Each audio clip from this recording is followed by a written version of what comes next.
ഇന്നത്തേത് ഒരു അടിപൊളി ബ്രേക്ക്ഫാസ്റ്റ് റെസിപ്പിയാണ്. വെറും 2 ചേരുവയിലാണ് നമ്മളിത് റെഡിയാക്കി എടുക്കുന്നത്. എപ്പോഴും നമ്മുടെ വീട്ടിലുണ്ടാകുന്ന വെറും 2 ചേരുവകൾ മാത്രം മതി. നമ്മുടെ ഒരു കോഴിമുട്ടയൊക്കെ ഓംലേറ്റ് ആക്കിയിട്ട് കഴിക്കുന്ന അതേ ഒരു ടേസ്റ്റാണ് ഇതിന്. അപ്പോൾ നമുക്കിത് ഉണ്ടാകുന്നത് എങ്ങനെയെന്ന് നോക്കാം. വീട്ടിലേക്ക് പോവാം. ഇതിന് വേണ്ടിയിട്ട് ഞാൻ ആദ്യം തന്നെ എടുക്കുന്നത് 1 കപ്പ് കടലമാവാണ്. അത് നമുക്കൊരു ബൗളിലേക്ക് ഇട്ട് കൊടുക്കാം. ഇനിയിപ്പോൾ ഇതാ 1/2 കപ്പ് മൈദ എടുത്തിട്ടുണ്ട്. അതോടെ ഇതിലേക്ക് ചേർക്കാം. ഇതിലോട്ട് ആവശ്യത്തിലുള്ള ഉപ്പ് ചേർത്ത് കൊടുത്തിട്ട് നമുക്കിത് നന്നായിട്ട് രണ്ടും കൂടി ഒന്ന് മിക്സ് ആക്കിയിട്ട് റെഡിയാക്കി എടുക്കാം.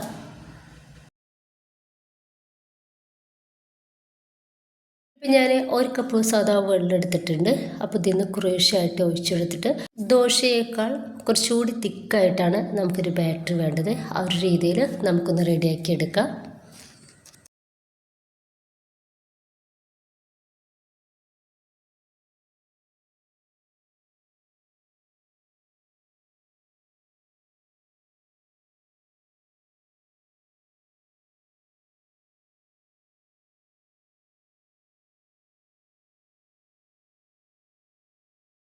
ഇപ്പം നമ്മുടെ മാവ് കുറച്ചുകൂടി ഒന്ന് കട്ടി കൂടുതലാണ്. അപ്പോൾ ഞാനിതാ 1/4 കപ്പ് വെള്ളമൂടിയും ഒഴിച്ചെടുത്തിട്ട് ഒന്ന് റെഡിയാക്കി നോക്കുന്നുണ്ട്.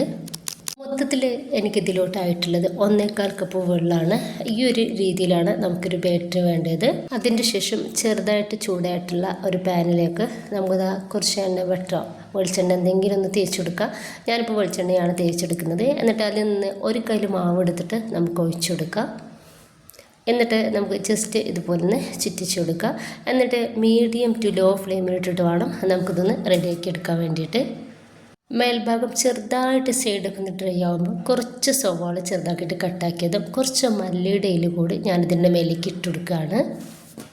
എന്നിട്ട് നമുക്ക് ഒന്ന് ഡ്രൈ ആയി കഴിയുമ്പോൾ മൊത്തത്തിൽ മേലെ നന്നായിട്ടൊന്ന് ഡ്രൈ ആയി കഴിയുമ്പോൾ നമുക്കിത് അതുപോലെ ഒന്ന് മറിച്ചിട്ട് കൊടുക്കാം.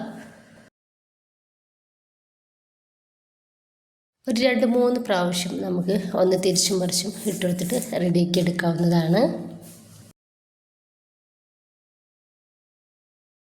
ഇതൊന്ന് റെഡി ആയിട്ടുണ്ട്. നമുക്ക് ബാക്കി കൂടി ഇതുപോലെ തന്നെ ഒന്ന് ചെയ്തെടുക്കാം.